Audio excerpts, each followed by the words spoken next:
George Pucik had postnasal drip. It was all mucus and nausea, the works. The man just didn't feel good. And it wasn't helping that this Hungarian immigrant was missing his wife and children terribly ever since he immigrated to Chicago. So when his brother took him to the Alexian Brothers Hospital on August 3rd, 1895, the man did seem sick. He was crying because of his stomach, asking for his wife, probably hocking up a bunch of mucus, and struggling to explain this all to the doctors as he didn't speak English. But the doctors understood, or at least they had their own understanding, and they prepared to have him committed to the Cook County Insane Asylum, also known as Dunning. Of course, there was no way for George to know that he was being sent to Dunning. No English, remember? All he knew is that he was taken to another hospital and given a warm bath and a hearty meal. A luxury, probably. In reality, it was a detention facility where he would await the trial that would decide his fate. 5 days later, George was placed in a straitjacket and taken to court. Up until then, he had been calm and docile, and now he was starting to panic.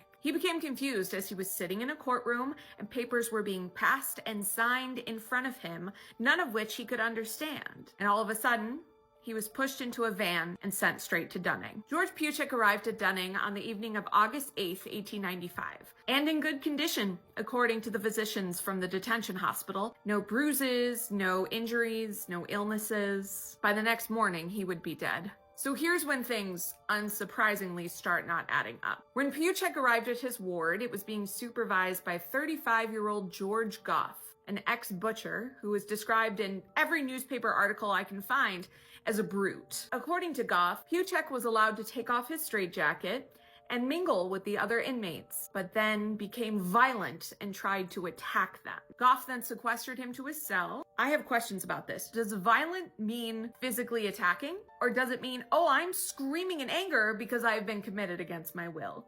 Like, which one? Suppose we'll never know. And according to the next supervisor, he was still through the night, just waking up once at around 3:30 to ask for a glass of water. I'm assuming at this point supervision switched back over to Goff, or the night supervisor is just terrible at his job. Again, things are getting messy. Across the jail, Goff stormed up to his 23-year-old partner, John P. Anderson, an ex-streetcar driver who once beat his horses so badly, the police had to intervene. Goff found him and said that the two of them needed to go do up a